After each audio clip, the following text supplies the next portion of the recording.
ॐ सहना भवतु सहनौ भुनक्तु सह वीर्यङ्करवावहै तेजस्विनावदीतमस्तु मा विद्विषावहै। ॐ शान्ति शान्ति शान्ति।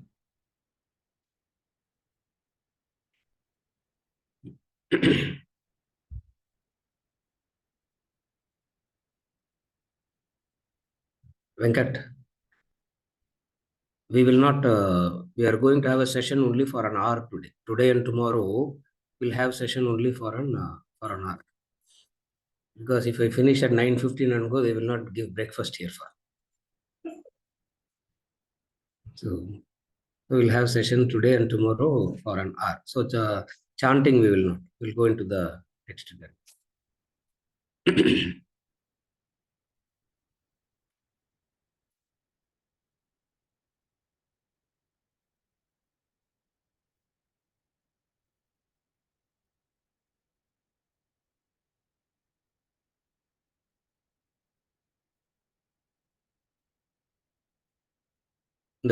In the first verse he said,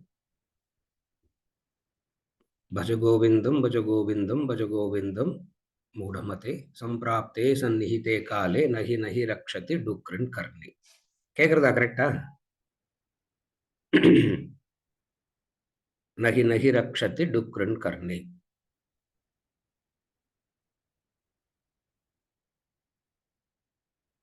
Which is the Palashruti verse of all the Bhaja Govindam verses, where we saw a fool is one who thinks he knows when he actually doesn't know. What is the definition of fool? Fool is not an ignorant person. So there is a difference between an ignorant human being and a foolish human being. The foolish human being thinks he knows, and ignorant person knows that he doesn't know. So here he is addressing the foolish one who thinks he knows. What is it that he knows? The words he knows. I'm summarizing what we have studied the last few sessions. The words he knows. And we also understood whenever there is a communication, the words reach you and you give your own meaning to that word. You remember that. In any communication, the communication happened through the words. So when Shankaracharya is giving us the word reaches us, but what is the meaning that he is trying to convey through the word doesn't reach us. Having heard the word, what does the human being tend to do? The human being gives their own meaning to the words.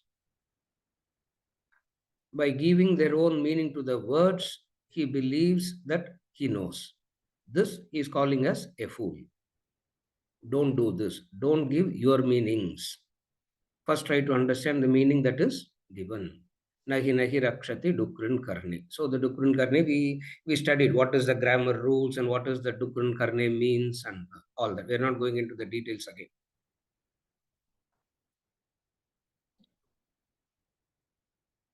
What it means is a mundane activity, a activity that is not taking you anywhere. When we say not taking you anywhere means definitely the mundane activities is taking you somewhere. Where it is taking you?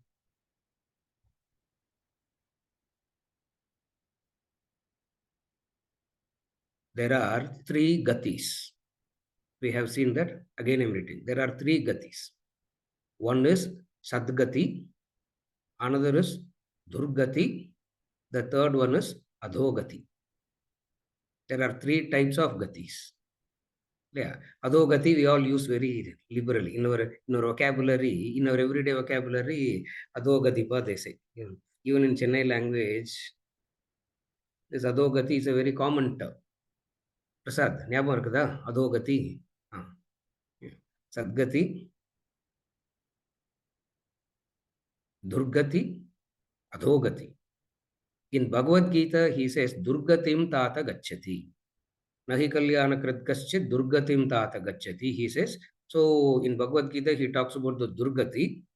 In Bhaja Govindam, he is saying, Nahi Nahi Rakshati Dukran Karne is a reference to the Adhogati. Adhogati means again what he refers in 16 chapters as they go down and down and down. So when we say materialistic pursuits is not taking you anywhere, it is not that it is not taking you anywhere. It is taking you towards something which is adhogati.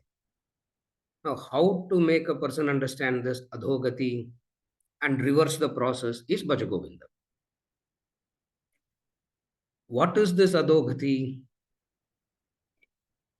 A path of relative total destruction. Number two, a path of relative total destruction, because you can't get completely destroyed. Relatively, you will be destroyed for a long period of time. Second, that much of effort you have to do to get back. Sometimes it happens, in the highways you have to drive, you miss a U-turn. You have to drive for another few kilometers, and then so that much distance you are going away, how much ever distance you are going away, that much you have to cover back. That is adhogati. You can't just jump to the other side. You can't just fly back. The distance that you go, each and every step that you go in the opposite direction, you have to walk back. So what they are doing, how to help us not do that. So what is this nahi nahi rakshati dukran karne means? Don't fall for the path of adhogati. Now what is this? What is it that is leading a human being to adhogati? Kanchana and kamini. What is it that is leading us? The two things, Kanchana and Kamini. That's how we move on to that's how we set the basic introduction to Bhaja Govindam and read the entire text. So, and also we saw Mudgaraga, means it is hammering. He's taking don't go to Adhogati. If a person is taking the Adhogati, you can't be soft and polite and compassionate to that person. You must understand that. When a person is taking the Adhogati, how we have to deal with the person who's taking the adhogati path? You have to be very harsh. You have to be very cruel. You have to be very strict. And when the masters does that, when the guru does that, disciples don't like it. The disciples don't like it because they say, why can't you be, why can't you teach us very lovingly? Why can't you teach us very affectionately? In the way that love happens, love is a kind of a lullaby. It puts you off to sleep. Again, I repeat, the way in which love and all is happening is a kind of a lullaby. It just puts you off to sleep. Therefore, the guru sees the student taking the path of adhogati and how to help a person out of this adhogati, make him to so the urgency of the situation. Not only the urgency of the situation, how much time it is going to take for you to get back. The guru able to see that, he gets very the communication happens in a very strict manner. Therefore, he goes on saying, "O fool, O fool, O fool." And also, we have seen no scripture in the world starts with addressing the disciple as a fool, isn't it? Even though in Bhagavad Gita also Arjuna wanted to, Krishna would have wanted Arjuna to call a fool from the beginning. Sishyasteham Shadimam Tvam Prapannam. After he said that, only Krishna started addressing him like that. And in Bhaja Govindam, straight away he starts as a fool. You open the book to read, the first word that is addressed to you is fool. Vijayarangan, what will you want to do?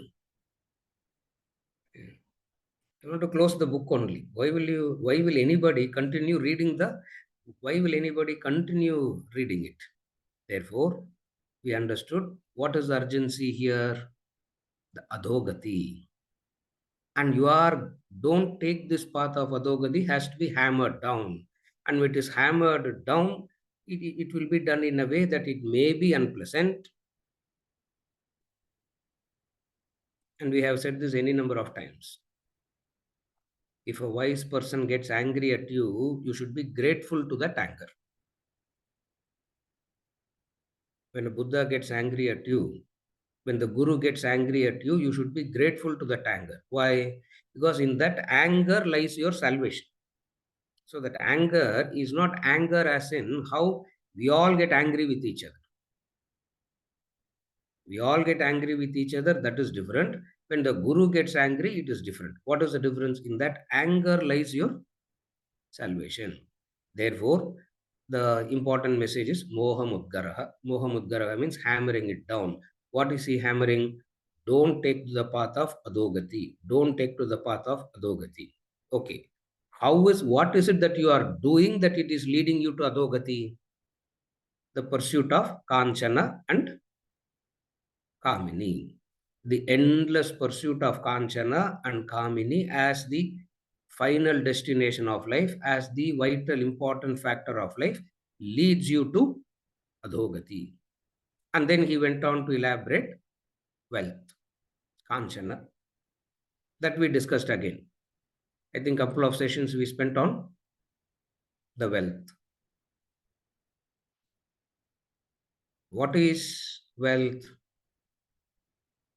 A very wealth is not wealth as in what we understand as the currency.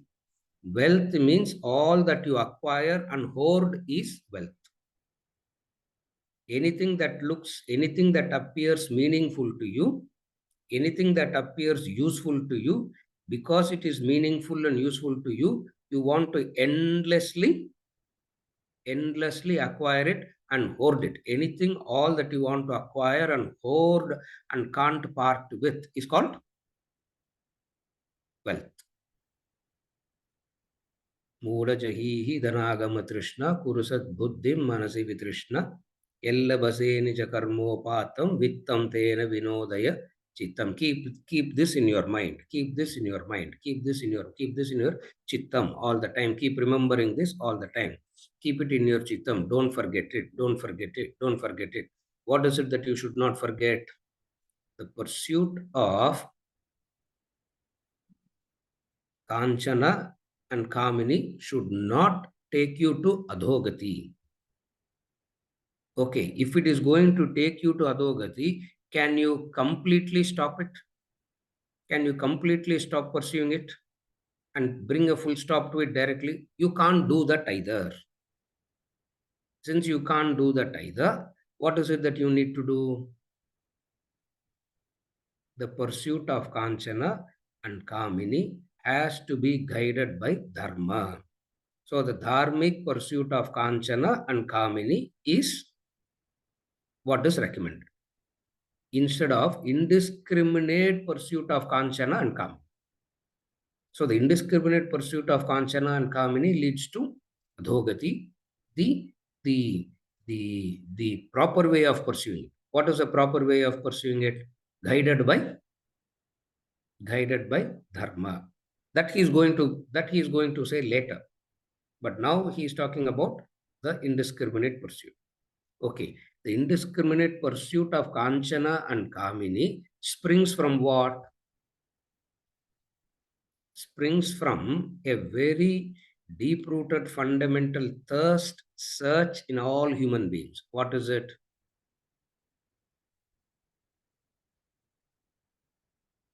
No pain at all at any point of time.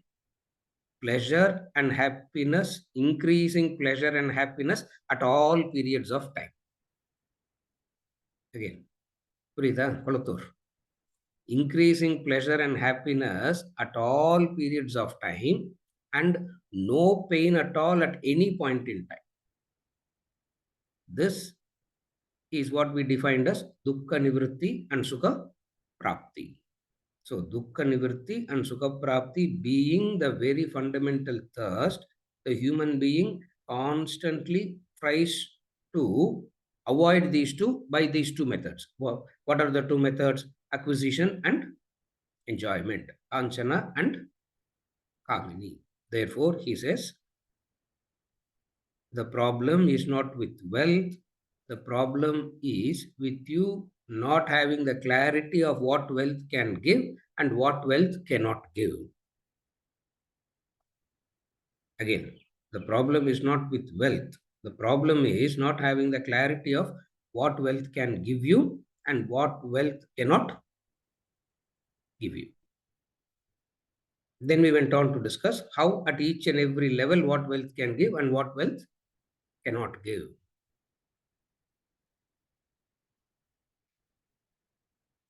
Having spoken about the acquisition part, now we are moving on to the enjoyment part, the Kamini, verse number 3. So each and every aspect, what is the non what is the essential aspect of wealth and what is the non-essential aspect of wealth? What is the essential aspect of wealth and what is the non-essential aspect of wealth? The essential aspect of the non-essential aspect of wealth is it gives you the ability to acquire objects, but it doesn't give you the capacity to enjoy that object and be peaceful.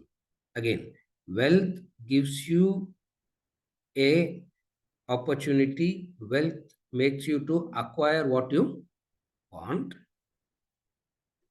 but acquiring it will not give you the capacity to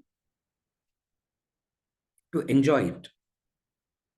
So acquiring is a different thing. Mental peace and is totally unconnected to wealth. This is how we distinguished. Again, what is meant by and what is the difficulty of wealth? We believe wealth gives you a notion that everything can be purchased in life. More and more wealth you have, everything can be purchased. So wealth gives you a wrong understanding that everything becomes a commodity which can be purchased. Remember that we give that example of Churchill. During the Second World War, they were trying to infiltrate. They couldn't infiltrate. They went and told Churchill that these people are very patriotic. We are not able to infiltrate. Churchill said, nonsense. There is no such thing called patriotism at all. Find the person's price and pay. Everybody has a price. That's all. So find the person's price and pay. That fellow will fall. It means down the line, somebody will fall for 100, somebody will fall for 1,000, somebody will fall for 100,000. A million doesn't make any difference. But somewhere down the line, the human being believes that you have it, the other can be purchased. The other can be purchased. Because of this wrong notion, people go on acquiring, accumulating.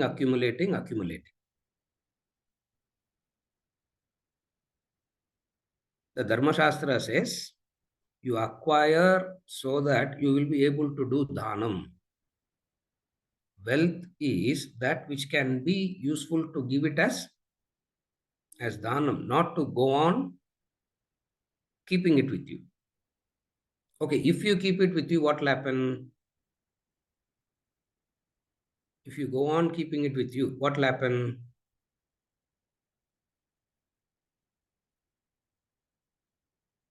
Bhaya happens. Bhaya means the fear. The fear of losing. All this we studied in relation to the Kanchana.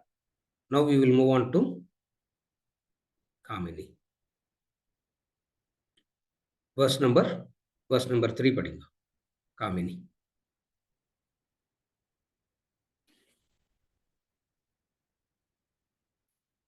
नारीस्थनभरनाभिदेशं दृष्ट्वा मागा मोहावेशम्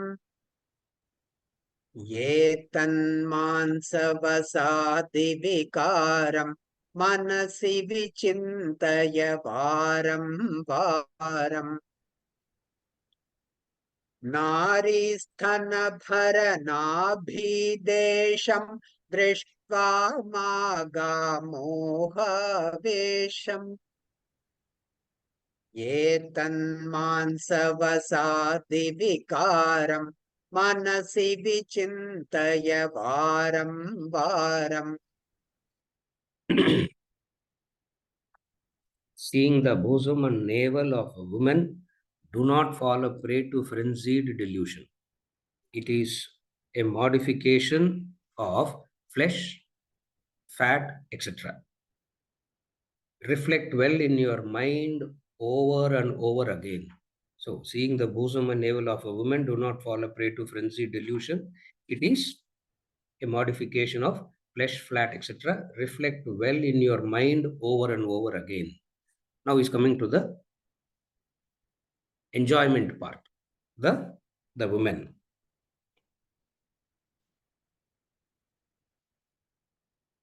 Varam varam, again and again.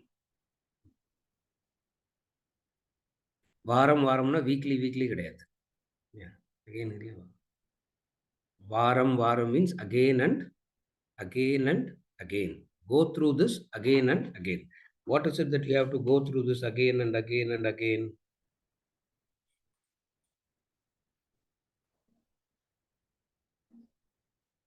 The craving for acquisition is for this the lust for enjoyment. So craving and lust.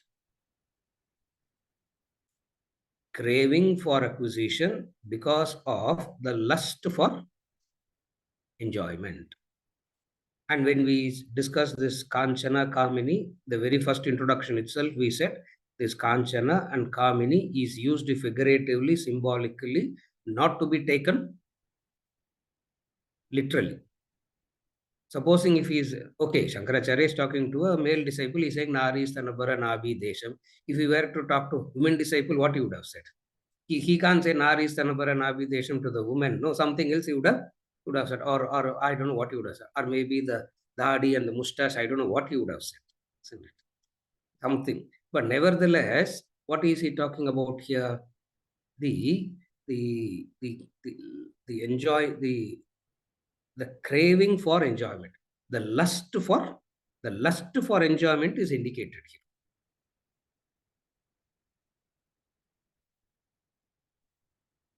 Why is he talking about women? Why can't he talk about men?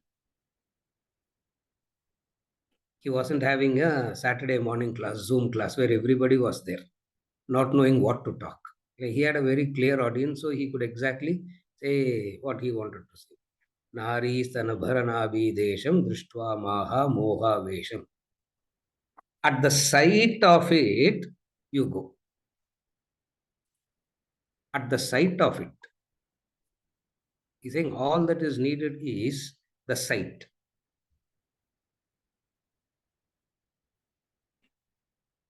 The intensity of the lust, the power of the lust, the intensity of the lust becomes so strong that the very sight itself is enough.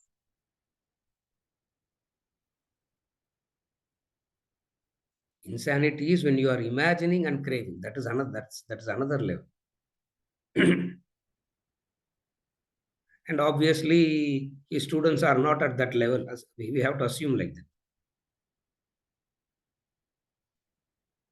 Drishtva. Drishtva means having seen, having perceived. The mere sight of it is enough for the mind to fall into a frenzied delusion. Moha Vesham. The Moha Avesham. Moha Vesham you have to split it into two. Moha and Avesham. அதான் தமிழ்ல ஆவேசம்னு சொல்றோம் இல்லையா ஆவேசம்னு புரியுதா do you have the word avesham in Telugu also Sunil you have that word avesham no correct because most of these words are it's used across the country in all languages moha plus avesham equals mohavesham. What does this avesham means? Avesham means a utter helplessness from your side. A utter helplessness from your side, and you are a victim that how much ever you want to control, stop, etc., none of it works. This is called avesham. Moha avesham. What is this moha avesham? Moha avesham. Elsewhere in another book, Shankara gives the example of what is this avesham. How does a person of avesham, what will be the mental state? What is the mental state of this person of avesham? A beautiful example is given. What is that example? First is monkey. First take the monkey. Monkey itself means astira and monkey itself is astira and chanchala. That monkey got very thirsty. It was looking for water and it found a pot with water and it drank that water. What is that pot? What was there in the pot? I've given these examples before. What was there in the pot? Narayana, you know what was there in the pot? In the pot? Sunil, you know what was there in the pot? Okay, Balaji group filled it up. Balaji group filled it up. Sunil, you understood now? Balaji group filled up the pot fully. Liquor, it was full of that. Monkey drank that pot. How it will be? How it will behave? Not only it is that, the third thing also happened. What is that? 10 scorpions stung it at the same time. So imagine a drunken monkey stung by scorpions. How it will behave? What will be, how it will behave? This is called avesham. This is called avesham. It will be running helter-skelter, not knowing what it is doing, where is it going, what is going to happen. None of it it can understand. All this avesham starts when this avesham starts at the mere sight of it, he says. Just the sight of it is enough for the avesham to come. Moha avesham, frenzied delusion. How did it all start? Just drishtva. Just drishtva. Drishtva means perception. That's why they say you have to be very careful about what you see. You have to be very careful about what you hear. You can't be liberally doing, you can't be liberally allowing the senses to contact. Why it is said all these disciplines are brought about? To prevent the avesham. Moha avesham. Elsewhere we are going to read verse number 9, 10. Sasangatve, nisangatvam, nisangatve, nirmohatvam. All that we are going to see as a method. Now we are trying to understand what brings intensity to the moha. What is it that makes it so much the avesham? And where does the avesham come? The avesham comes, the mere sight of it is enough. Okay. If the mere sight of it can trigger so much of so much of inner turmoil, what was that human doing all the time? Constantly craving about it. Constantly craving about it. Constantly living with it mentally. So the sight of it is enough to, upset. Drishtva maha moha vesham. And what did he saw? What did the human being saw? Nari. Nari means woman. In the woman, what did he see? Sthanabhara and Nabhi. Bosom and the navel. How to get a person out of that vesham immediately? One method is through the study, knowledge, reflection, chitta shuddhi, etc. is one method, which is the permanent method. Another method is you have to help the person to get out of it immediately so that the vesha, the momentum of the avesha doesn't increase. So the immediate first aid method of getting you out of avesham is pratipaksha bhavana. So pratipaksha bhavana is a technique by which you immediately, instantly get out of the avesham state. Please understand, moha will not go. Moha will still remain. But at least one thing will drop down. What will drop down? Avesham will drop down.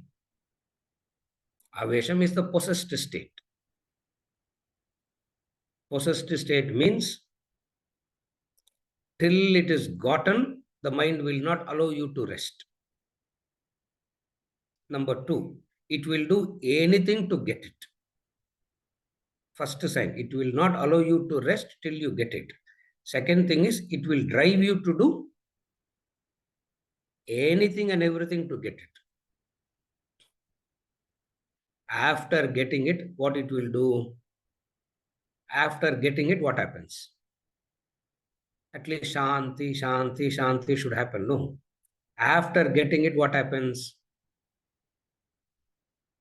It says, oh, if 100 rupees can give me enjoyment, if I have 1,000 rupees, how much more it will be?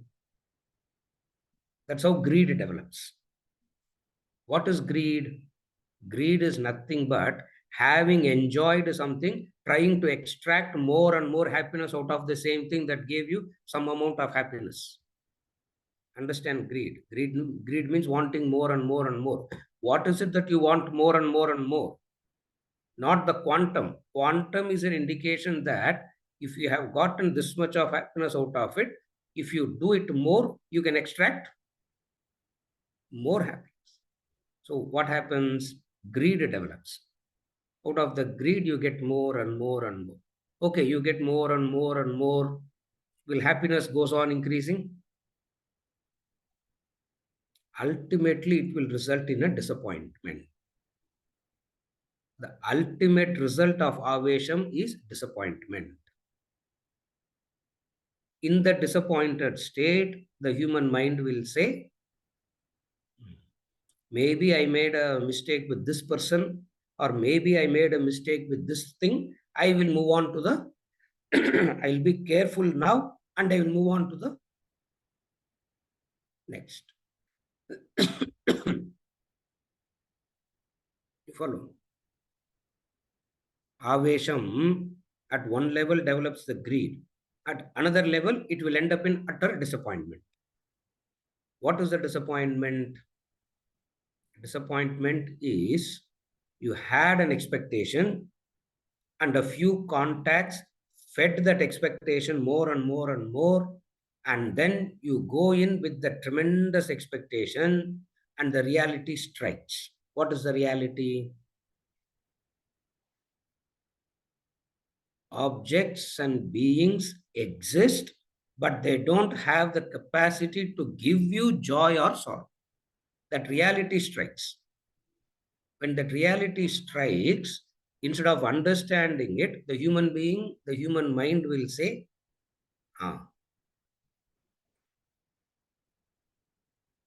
Chennai is the wrong place, I'll go to Mumbai.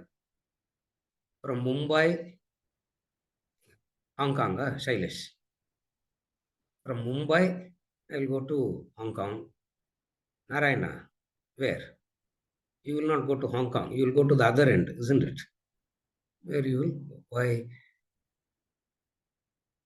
You go to one place, utter disappointment, and then the next place seems to offer. The next place seems to offer more, and then you go there, and from there the next place seems to offer more, and they go there. And then the fellow will say, go to Mars, you'll be happy. And then we'll make a plan to go to Mars also. They're not saying what is it that is Vedanta saying? How this avesha drives the moha. So first thing is what? Reduce the intensity of the avesha. How to reduce the intensity of the avesha? Pratipaksha bhavana is the method. What is Pratipaksha bhavana? You are so much looking at it from one angle, presenting the another angle instantly drops the intensity of the avesha. Again, Pratipaksha bhavana means looking at it from another angle instantly reduces the intensity of the avesha. What is Pratipaksha bhavana?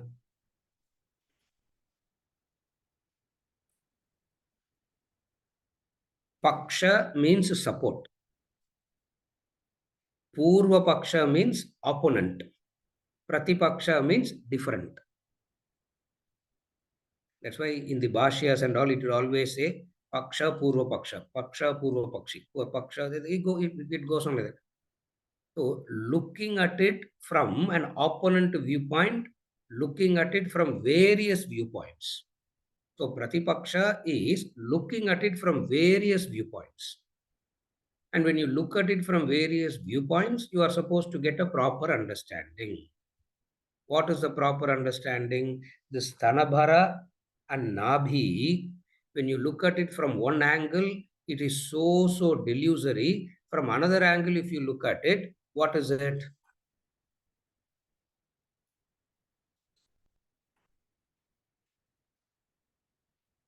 It is Mamsa Vasa Adi. Etan Mamsa Vasadi. I'm splitting it. Etan Mamsa Vasadi. So he says it is Etat, this. Mamsa means flesh. Vasa means fat. That's why the transliteration also, you should make a lot of attempt to study the transliteration. Don't go to the verse and book. Read the translate, because in the transliteration you find the scope for expansion. So what is etam? Etat mamsa. Mamsa means flesh. Vasa means fat. Adi, etc. All this is vikaram. Vikaram means தமிழ்ல விகாரம்னா என்ன அர்த்தம்? விகார மூஞ்சி அப்படின்னா என்ன அர்த்தம்? You understand that? No. No. Nobody can talk. எல்லாரும் mute பண்ணியாச்சு இல்லையா? So just type it out. Vikara means what? Vikaramana மூஞ்சி, if you say, what does it mean? Unpleasant. Sunil, you know Tamil also, or you are typing from Telugu meaning? Ugly. Vikaram. Etan mamsavasadi vikaram. It is ugly. That which is very beautiful from one angle is so ugly from another angle. So learn to see it at both viewpoints. It's called learning to look at it from both the viewpoints is called Pratipaksha Bhavana. What is it that is beautiful? What is it that is ugly? Imagine, see, we have a few microns of skin, isn't it? These few microns of skin makes it so difficult. Imagine these few microns of skin are transparent. Transparent means what? You can see through what is happening inside, isn't it? Sometimes I used to think, imagine all of us have these transparent bodies. Will anybody get attracted to anybody? Because if you have a transparent body, what will you see?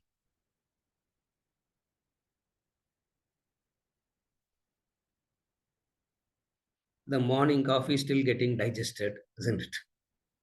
The morning coffee is still getting digested. Supposing if you had breakfast and came and sat, the breakfast in it is getting in the process of digestion. What all this happens? This is what is called Pratipaksha Bhavana. Etan mam savasadi vikaram Manasi vichintaya varam varam. Again and again and again, go through this. Again and again and again, reflect on this. What is it that is, what is the reflection? It is flesh and it is mamsa. It is flesh and fat. Vasa means fat. See, fat means not this, not the obesity. Fat is not that obesity. Fat means, how do you describe the vasa? Okay, when you go for blood donations, etc., there is one thing called blood donation, and then there is another thing called platelets donation. You can donate blood and you can donate platelet also, isn't it? Has anybody gone through the platelet donation, given platelet donation? Has anybody? No. Platelet. They take the blood out of you, segregate the platelet, and pump the blood back into you. They will not take the blood out. They will take the blood out of you, segregate the platelet, and pump the blood back into you. It's blood donation takes only a few seconds, maybe, or maybe 1 minute. This platelet donation takes almost hour and a half.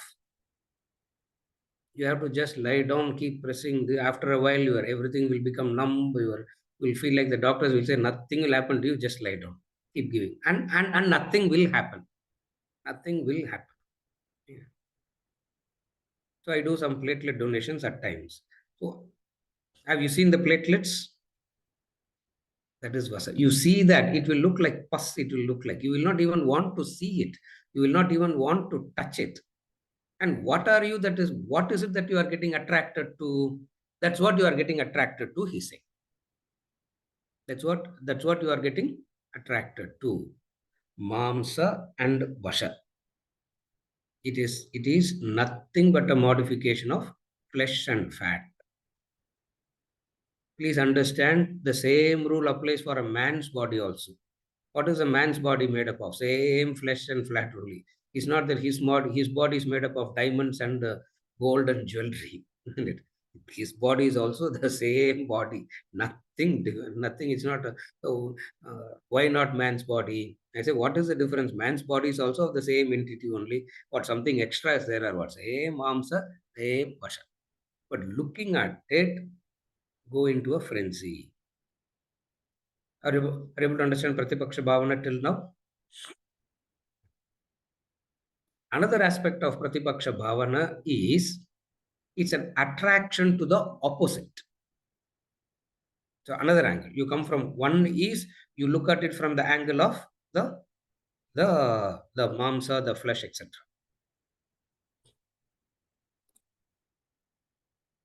This Pratipaksha Bhavana is taken to beautiful heights in later textbooks. And the definitions they give, we can't even read those definitions. I'm just giving you one sample of that. What is the human body? The human body in another textbook, the great saint says, human body is mala mutra patram, he says. Human body is nothing but housing mala and mutra. Now you see it, it means what? The avesha reduces. Please understand. It's not insulting the other. It, it is not insulting the body. Oh my God, oh body is such a wonderful creation. Why are you making it so ugly and all that? That's a problem with Vedantic people and all. Don't start all the time. What it means is they are trying to reduce the avesha. What if you say the avesha gets reduced? What if you do the avesha gets reduced? This is the avesha. This is how the avesha gets reduced. Etan mam savasadi vikaram. So one angle of Pratipaksha Bhavana is flesh, fat, etc. Another angle of Pratipaksha Bhavana is it is an attraction to the opposite. Is it is attraction to the opposite. What is attraction to the opposite means? Attraction to the opposite means anything and everything that you do to get that is futile.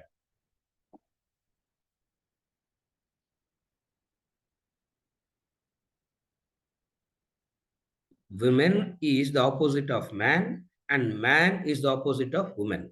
The woman is attracted to the man, and the man is attracted to the woman.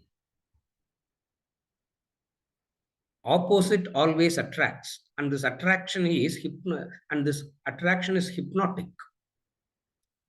See, attraction means the opposite. Like, okay, if you don't have wealth, what is attractive?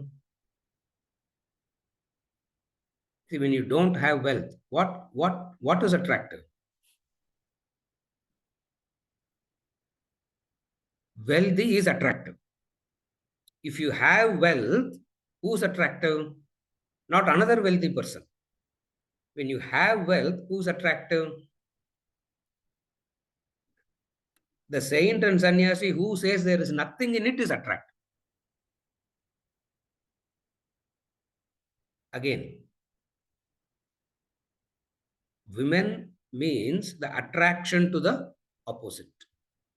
When you don't have wealth, what is it that is attractive? You believe that wealth is very attractive. The moment you have it, that's why you find when okay, you will never see one beggar falling at the feet of another beggar, isn't it? But a king will come and fall at the feet of the sannyasi. What is attraction there? What is it that is attracting there? The opposite. So when you have wealth, the opposite is attractive. When you are not having, hoarding is attractive. When you have hoarded enough, what is attractive? Giving is attractive. That's where you find all these big rich people giving, and they write wills and they give it. Some they give directly, some will it out, whatever be it. But in and through all this, you understand one thing. What is it that you understand? In and through all this, one thing you understand. What is it that you understand? Opposite attracts. And this attraction is futile. And this attraction is futile. Why? Because attraction means temptation. Are you able to follow? Attraction means temptation. And all temptations of happiness ends up in misery. This is the law. All the temptations of happiness ends up in utter misery. All the plans of getting happiness, I'm just saying it as a law now. I'm just saying it as a law. What is the law? All the plans that a human being make of getting happiness, all the plans of human beings getting happiness is as futile as the plan of getting oil from the sand.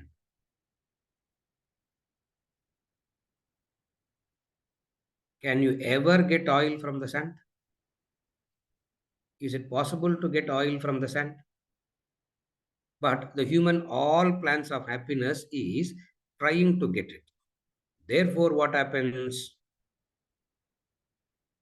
Always you remain empty-handed, and the experience of empty-handedness is frustration. Are you able to understand the sequence? It is the attraction of the opposite because of the temptation. All the temptations of happiness creates a hope. What is the hope? The hope of happiness. The hope of happiness makes you do a plan. What is the plan? To extract oil from the sand.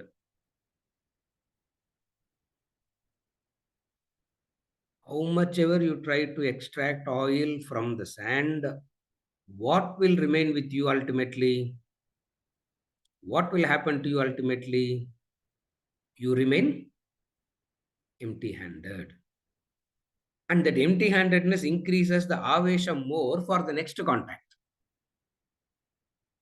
Instead of understanding why is it that I'm feeling this, why is it that I am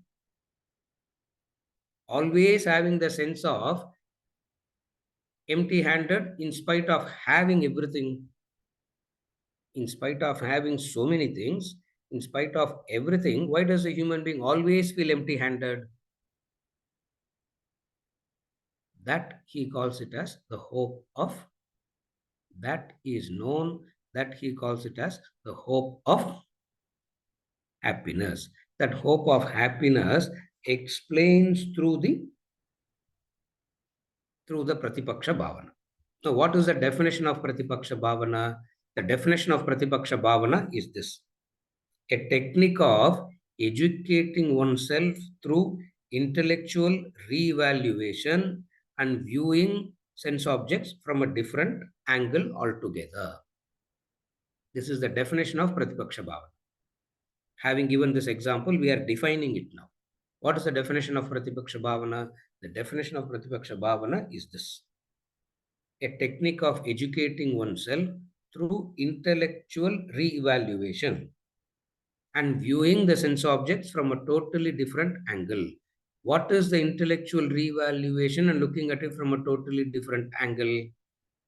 Look at a woman as a modification of flesh, fat, bones, blood, etc.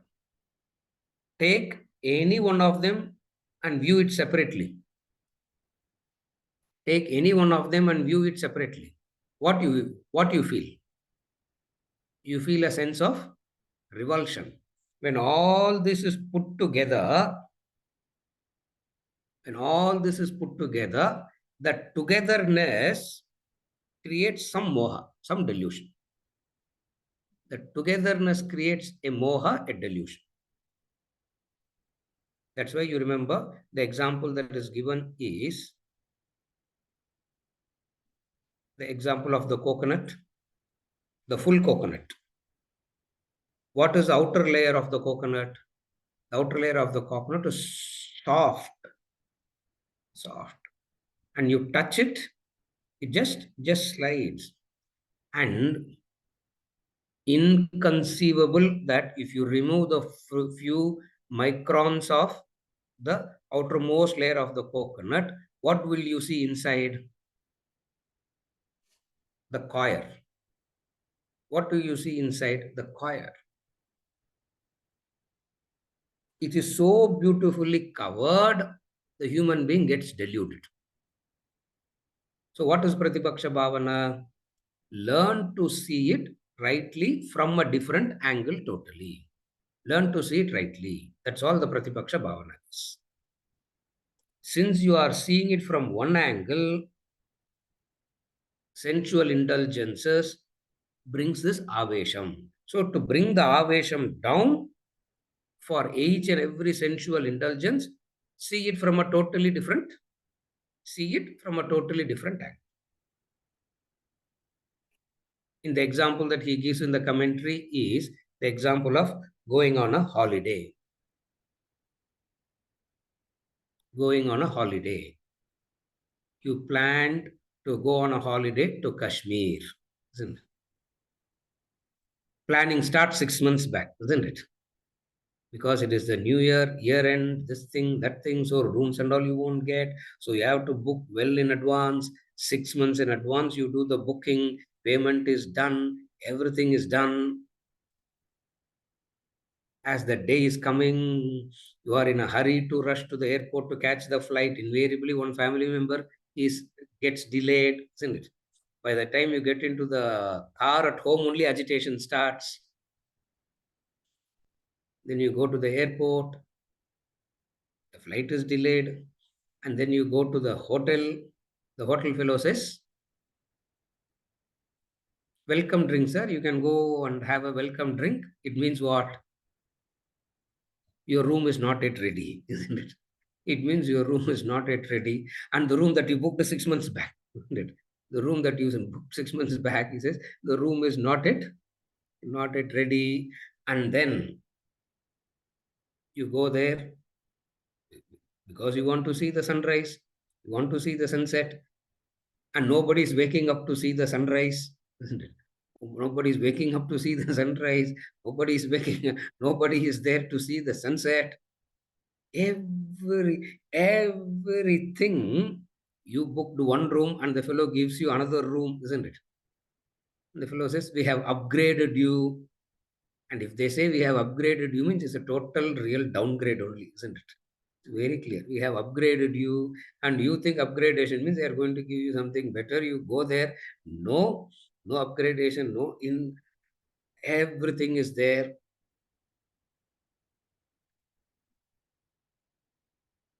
With all this, you go to Kanyakumari to see the sunrise.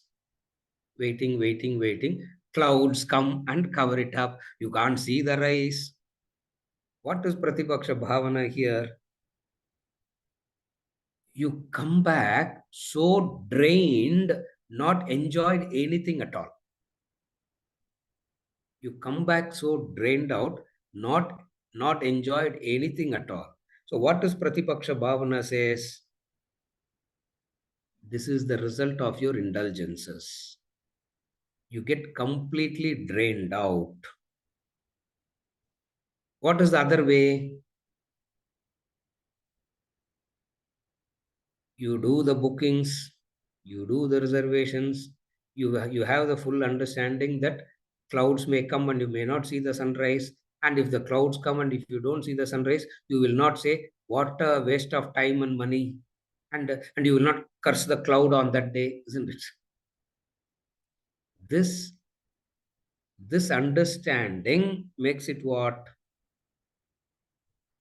Everything is so enjoyable. Everything is so enjoyable. The flight delay is enjoyable. The welcome drink is enjoyable. The upgradation, which is actual downgrade, is also is also enjoyable. Everything you enjoy. Sensual indulgences, if you carefully analyze, adds up to your displeasure. Nothing more. It simply added up to your displeasure. Nothing more. Therefore, verse number 3. नारीस्तनभरनाभिदेशं दृष्ट्वा महामोहावेशम् एतन्मांसवसादिविकारं मनसि विचिन्तय वारं वारम्. Again and again and again, keep reflecting on this, keep thinking on this. We'll be continuing this next week also. And I'm concluding the session today. As I said in the beginning, I took permission for 1 hour.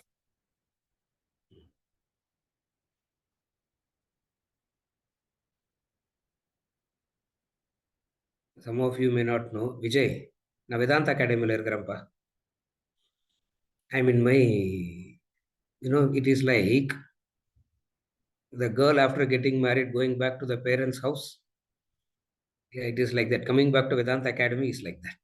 It is like going back to your, it is like going back to your, going back to the mother's place.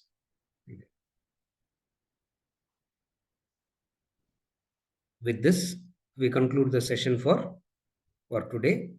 We continue with verse number 3 next session.